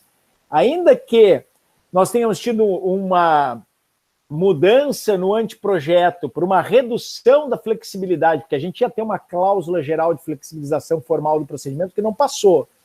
E a leitura do código como um todo, juntando esses dois artigos, nos permite dizer que o próprio código, ele empurra para a flexibilidade. E empurra porque toda cláusula geral, ela no fundo é um mandado de densificação, né, para o juiz. Ela diz para o juiz, olha, densifica isso conforme o caso concreto. Então, toda cláusula geral processual, ela acaba também criando espaço de flexibilização por força da maneira como ela é redigida, então, uma flexibilização legislativa. Depois nós vamos para a flexibilização pelo juiz, que decorre da interpretação que ele dá e da densificação que ele faz para essas cláusulas gerais e da necessidade de adaptação do procedimento aos casos concretos e toda a teoria que o Marinoni veio desenvolvendo ao longo dos anos, justamente para reforçar esse papel do juiz, já partindo de lições como, por exemplo, de Galeno Lacerda, né, que é um clássico professor do Rio Grande do Sul, foi meu professor durante 3 anos, e já defendia essa adequação necessária do procedimento. E eu entendo que o juiz mantém ainda esses poderes de flexibilização por essas razões, mais do que o legislador teria, legislador abstrato, né, o legislador genérico, né, teria pretendido. Né, não se limita apenas às questões de prazos processuais, a dilação de prazos processuais ou a inversão da ordem das provas, como está lá no artigo 139, inciso 6 do CPC. Mas aí a gente chega naquilo que é mais importante. Se nós estamos falando de 3 ordens de fontes normativas, a gente chega nas fontes convencionais, e tu colocaste muito bem, não há uma diferença necessária de dignidade do ponto de vista prima facie. Todas são fontes normativas. Então, se eu vivo num Estado democrático constitucional que respeita direitos sociais e respeita direitos de liberdade, eu tenho que pressupor a validade dos negócios jurídicos, da autocomposição e dos negócios processuais. O que se pressupõe é a validade. Então, é muito correto tu reforçar isso, porque é aquilo que eu disse no início, o juiz está heterovinculado, a menos que ele perceba, que ele argumente a invalidade, há uma pressuposição de validade dos negócios processuais. Então, para responder a primeira pergunta, eu sairia com essa frase que eu vou até anotar para escrever. Há uma pressuposição de validade dos negócios processuais. Pergunta boa, Fabiano, a gente acaba aprendendo, né? Esse é o gancho dos professores, né? Eu e o Marcos Aurélio temos conversado muito. Eu quero dizer da minha alegria de estar aqui perante 2 presidentes do CEDEMP, né? Eu tenho uma dupla presidência, que é a do Silvio e a do Marcos Aurélio. Então, a minha segunda questão sobre a execução, eu acho que nós temos que assumir que o modelo de execução brasileiro, da maneira como ele é lido pela doutrina processual e da maneira como ele estava previsto no CPC de 73, ele é ineficiente, ele faliu, ele não atende a tutela dos direitos fundamentais e, portanto, não atende à execução pelo Ministério Público. E aí eu vou dar um exemplo, que é o do Saltes, que eu e ele estamos a horas para concluir esse trabalho, mas vamos concluir, Saltes, não se preocupe, nós vamos concluir. Não sei se ele está aí ainda, mas nós vamos concluir. Que é escrever um artigo para falar sobre o novo paradigma da execução, dando como exemplo o artigo 139, inciso 4, que foi utilizado, o Salto está dizendo que está aqui sim. Se lembra que eu estou com esse compromisso contigo, meu querido amigo. Que é o caso daquele famoso jogador de futebol do Rio Grande do Sul que tem problema com o passaporte. Por quê? Porque se constrói uma subsidiariedade que eu chamei do novo modelo de processo de execução no Brasil, né? É uma execução de tipicidade flexível. Então, a tipicidade, ela não é mais típica como era no CPC de 73. Para cada tipo de obrigação, eu tenho um tipo de execução. A tipicidade é flexível, né? Ela é voltada para a efetividade, portanto, adequada, né? E com a possibilidade do reforço pelas astrentes. Então, esse modelo de tipicidade flexível, adequada e com reforço das astrentes é o modelo que eu defendi num volume que eu escrevi para o Marinoni, do Comentários ao Código de Processo Civil, que o Marinoni coordenou, que inclusive o Comentários ganhou o Prêmio Jabuti de 2017, se eu não me engano, 2017 ou 2019. Agora, vê que a pandemia está prejudicando o tempo, mas ganhou o Prêmio Jabuti. Então, a minha ideia é que a gente precisa trabalhar com todos os instrumentos colocados à disposição para tornar a execução efetiva. Entre eles, nós temos os poderes do juiz, do 139.4, que eu acho que o tipo de direito tutelado orienta para flexibilidade, se for para garantia de maior efetividade. Eu não consigo entender como é que pode ainda, em 2020, nós pensarmos que uma dívida decorrente do não pagamento de um cheque tem a equivalência a uma dívida decorrente de um ato de improbidade administrativa, de um ilícito de improbidade administrativa. Para mim não faz nenhum sentido, né? Os mecanismos de execução postos à disposição para efetivar a tutela da improbidade administrativa devem ser muito mais efetivos do que para fazer uma cobrança de um cheque, tá? Então, a execução nasce para o adimplemento. Então, tudo tem que ser colocado à disposição para adimplemento. E deve ser reforçada a execução daqueles direitos e bens jurídicos mais relevantes para a sociedade. Tá? Por um lado. Por outro lado, nós temos que começar a delegar a execução. Delegar a execução. E é o caso da Fundação Renova. Delegar a execução. Vamos constituir comissões, vamos constituir fundos, vamos constituir entidades de infraestrutura específica que sejam capazes de executar, porque o juiz não é administrador da execução. O juiz fica lá como uma salvaguarda, uma proteção para os abusos eventualmente cometidos na execução, mas nós temos que conseguir delegar a execução. E aí quebra aquele paradigma monolítico da indelegabilidade da execução, né? Essa faceta que diz respeito ao adimplemento, ao cumprimento das obrigações, o lado prático da execução, não tem nada a ver com a função jurisdicional.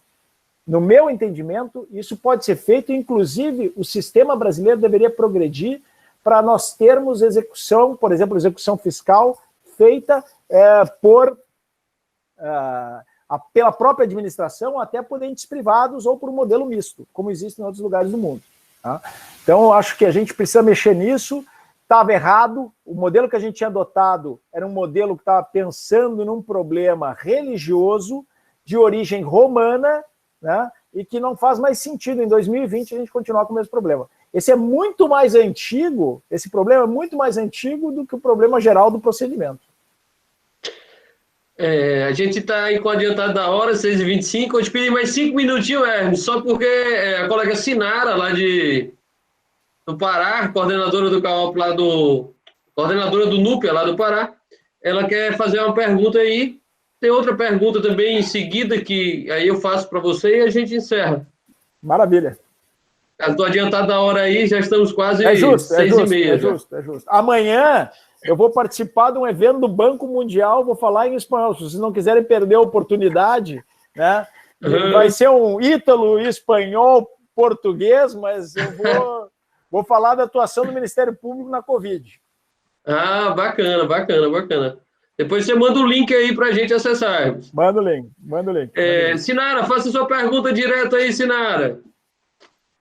Tá, ok. Boa noite. Boa noite, Sinara. Doutor Hermes, parabéns pela sua exposição, excelente, aprendi muito, é um tema novo. Eu não tenho muito conhecimento dessa área, porque não é da minha linha de pesquisa, mais justiça restaurativa, mas me interessa muito o tema. Bom, eu vou rapidinho fazer a minha pergunta. Foi dito que as convenções não podem afastar os poderes do juiz, e também que o juiz é discutível ele ser parte. Então, teve uma situação prática aqui, em que o Tribunal de Justiça, ele, junto com o INSS, assinaram um provimento. E nesse provimento, com base no artigo 190 do DPC, eles suprimiram algumas fases do processo das ações acidentárias, como o INSS abria mão da contestação do débito para ser mais eficiente, mais rápido, desistia do recurso, e eles encaminharam esse provimento ao Ministério Público para análise, mas não fomos chamados para assinar, e ele acabou vindo para o núcleo. Então, eu pergunto, o juiz, o Tribunal de Justiça, ser parte dessa convenção, junto com o INSS, não houve chamamento da defensoria, não está viciado de nulidade, não teve homologação, por mais que o objetivo é salutar, porque é dar celeridade às diversas ações acidentárias que tem no estado do Pará, mas eu fiquei me questionando na época sobre a questão mesmo da legalidade processual, da legalidade dessa convenção, do tribunal ser parte nesse provimento, nessa convenção. Então, eu gostaria que falasse um pouquinho de... Perfeito. Obrigada. Esse é excelente, ele está anotado ali, é um dos temas que eu tinha que trabalhar. Essas convenções coletivas ou protocolos processuais, como costumam ser chamados, elas são plenamente válidas, né? Ainda que não se chame de convenções ou negócios processuais. Então, a discussão aí, me parece, saber se é possível, dentro dos poderes do juiz de gerenciamento do processo e do tribunal de gerenciamento dos processos, firmar esse tipo de protocolo de convenção para litigância repetitiva. Eu sou favorável à possibilidade de firmar e acho que, tendo vindo para o Ministério Público, né, é possível fazer os controles, inclusive evitando as invalidades eventualmente existentes do protocolo em concreto, né? Pelo que eu pude entender, até onde eu pude ir da tua pergunta, me parece que ele é mais benéfico para os acidentados. Tá? Então, quando a gente fala assim, eu nem acho que a gente deva intervir quando não tem incapaz. Mas essa é uma discussão que eu sei que é muito polêmica no Ministério Público, né? Eu uma vez oficiei numa vara dessas e fiquei sabendo do tamanho da polêmica depois que eu saí. Mas eu entendo que vão haver, pela própria natureza dos acidentes, né, de trabalho, vão haver muitos casos de incapazes.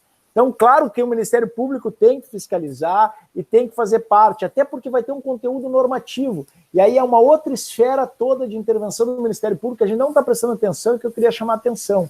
Que todos esses casos de potencial formação de precedente, todos esses casos de protocolos que alteram normas convencionalmente, que atingem pessoas no global, é quase como se fosse uma ação coletiva. E o que legitima a nossa atuação aí é justamente a tutela do ordenamento jurídico.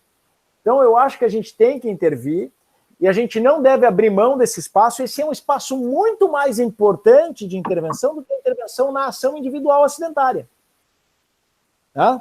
Então, me parece que a gente precisa mudar o pensamento aqui. A gente deve atingir nesse parâmetro, a gente deve atuar nesse ambiente e não nas ações individuais. E atuando nesse ambiente, eu entendo que o protocolo é válido e é necessário, porque essas ações têm o caráter de repetição, e fazendo o protocolo, você acelera o procedimento, você cria um checklist de quais são as provas que têm que ser produzidas, facilita, inclusive, para as próprias partes, né, que muitas vezes estão amparados por advogados que são menos conhecedores da matéria, vamos dizer assim, né, e facilita, inclusive, para a tutela das próprias partes. Então, eu sou muito favorável a esse tipo de acordo. Eu acho que esse tipo de acordo que pode resultar em efetividade e menos gasto de energia, um processo mais barato e um resultado igualmente adequado do ponto de vista da qualidade, né? Então, acho que essa ideia é muito, muito, muito produtiva e eu fortemente estimulo esse tipo de acordo, né? Agora, precisa analisar... Muito obrigada. Projeto, né? Aqui está para mim a Alexia, mas É porque a Alexia é a minha filha, o e-mail dela que está aqui. Eu não consegui trocar na hora. Mas é Sirlene. É Sinara. Sinara. E doutor Hermes, só finalizando, também se discutiu muito se os juízes estavam obrigados a cumprir esse provimento se era só um provimento, não era uma resolução, não tinha... Eles discutiram aqui se tinha um condão de fazê-los cumprir esse provimento no sentido dessa convenção. Eu entendo que, sendo firmado pelo tribunal, eu entendo que os juízes devem cumprir. Eu vou dar um outro exemplo de um protocolo que foi feito em ações coletivas, que era para tutela daqueles casos dos expurgos inflacionários. Até virou um caso clássico, foi até o STJ, né? E foi o caso que gerou as suspensões dos processos individuais. Foi também um ato do Tribunal de Justiça que reuniu os juízes que estavam julgando as ações civis públicas e determinou a suspensão das ações individuais para o julgamento das ações civis públicas, e a partir daí ele aplicou a decisão das ações civis públicas nas ações individuais, converteu os processos de conhecimento em processo de liquidação e execução. Então, o que nós estamos falando aqui? Olha, existe um compromisso nosso com a solução do conflito de forma adequada e com menor custo. Tá? Eu não posso crer que, por exemplo, um juiz da execução fiscal queira manter uma vara com 1 milhão de processos, negando um sistema de protocolo feito pelo tribunal que vai fazer a redução daquele volume. Né? Isso não cabe ao juiz. É por isso que eu acho que o subjetivo... Eu sou um otimista normativo e um pessimista potestativo. Eu acho que nós temos que disciplinar, e as normas convencionais valem também para disciplinar, viu, Marcos? Concordo contigo. Valem também para disciplinar. Eu acho que a gente tem que disciplinar as condutas previamente em abstrato, com o véu da ignorância, né? Fazer com que as questões sejam resolvidas para que os conflitos sejam resolvidos, e não o contrário, né? Não o personalismo, né? E às vezes eu vejo essa apropriação personalista, e eu acho que isso não faz bem para nós como um todo, como instituição e como sistema de justiça. Muito obrigada. Foi um prazer, excelente pergunta.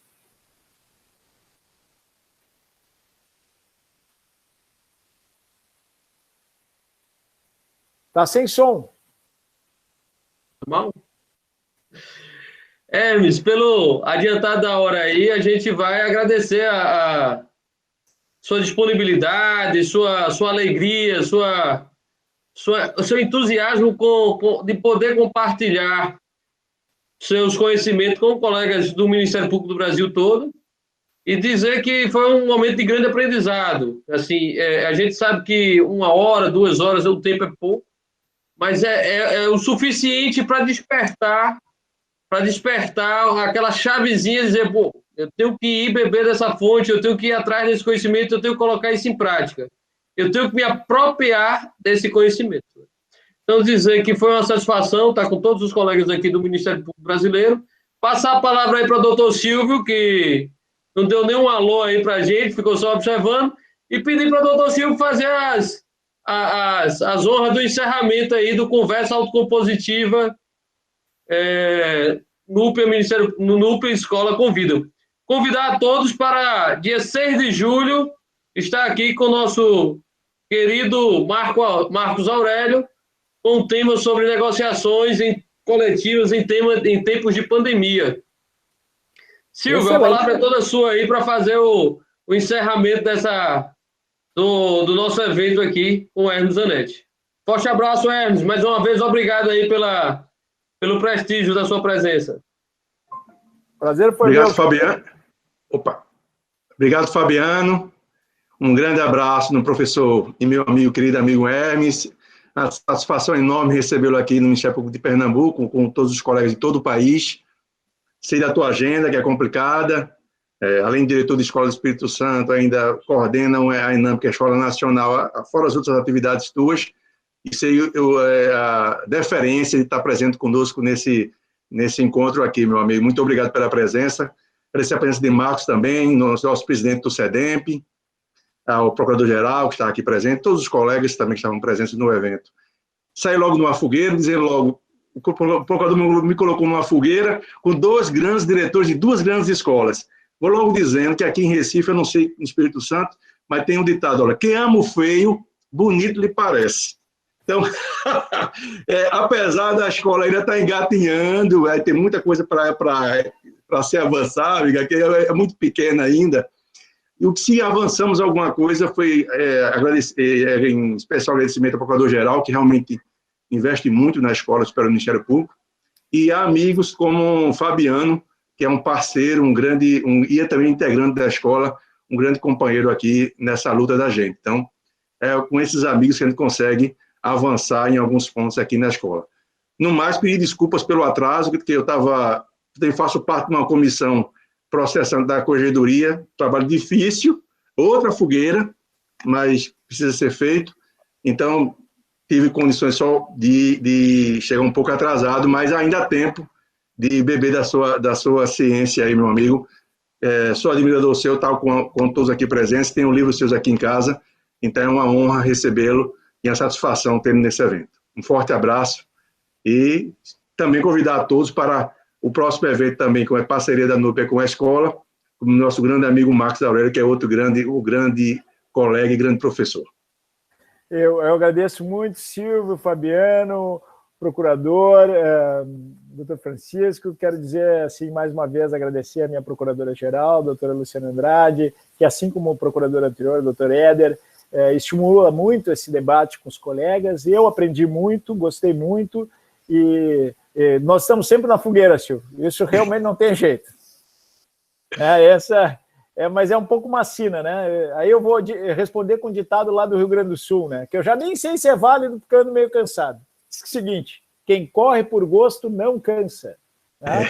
Então, eu vi que vocês aqui ficaram todo esse tempo, estão aqui, já passamos mais de meia hora do que era o combinado. Um abraço forte a todos.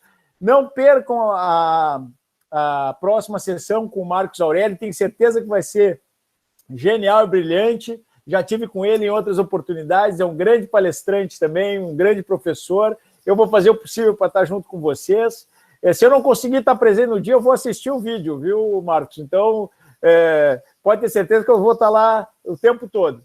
Dizer de novo da minha alegria e dizer da minha felicidade de estar com vocês virtualmente, na esperança de, da próxima vez, nós estarmos juntos aí no belíssimo Pernambuco. Abraço forte. Se Deus quiser. Forte abraço a todos.